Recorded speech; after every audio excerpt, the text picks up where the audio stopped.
I see a lot of people taking too much loft, ball goes in the air, requires a much bigger swing. You want to get into a position where you are closer, that's going to give you more control. Okay, we don't need hands and arms in this shot.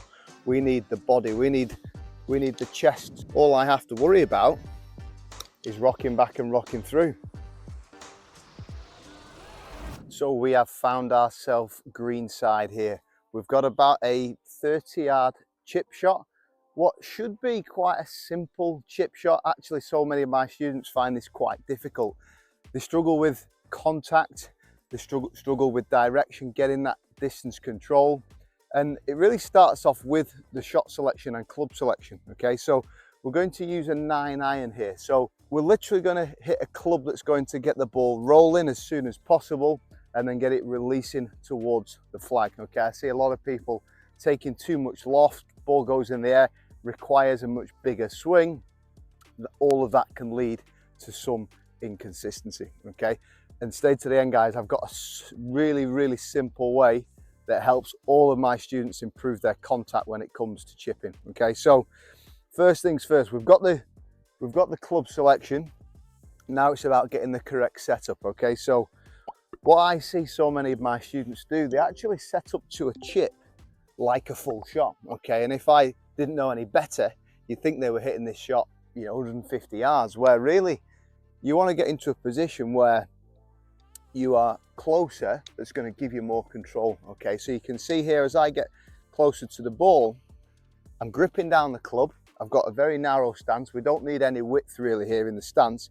It's all about getting closer, getting narrow, and getting that weight forward. Okay, so if my weight goes forward, that's going to allow me to hit slightly down on the ball. Okay, and that's really key when it comes to chipping.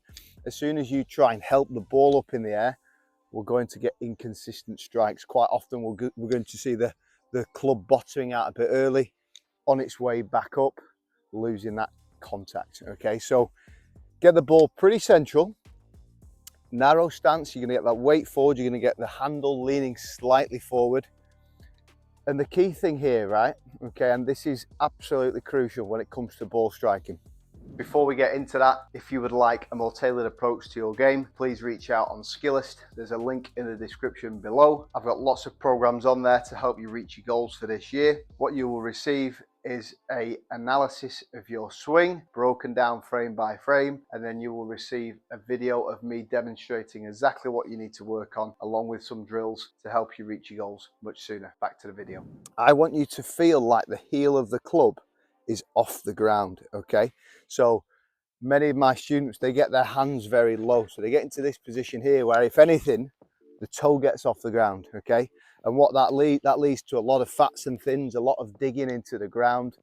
We want to get into a position where the shaft is really upright, feel like the toe is down, the heel's up, and that's going to allow us to focus on the bigger muscles. Okay, we don't need hands and arms in this shot.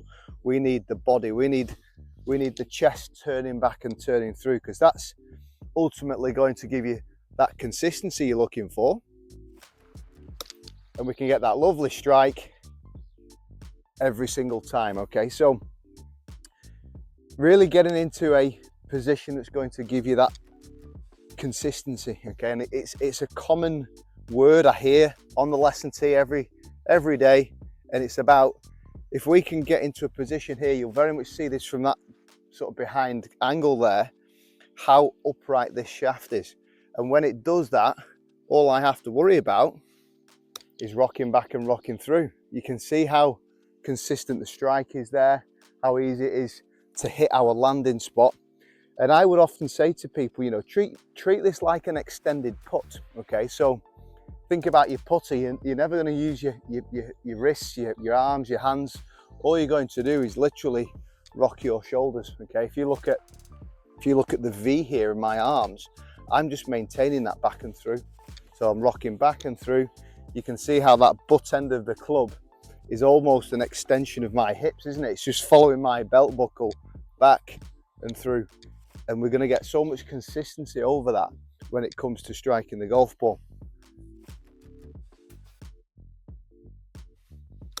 Again, lovely strike, releasing down to the flag.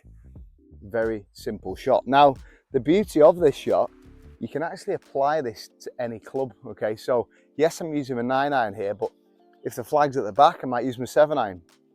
If I'm behind a bunker, I could do this with my 58-degree wedge.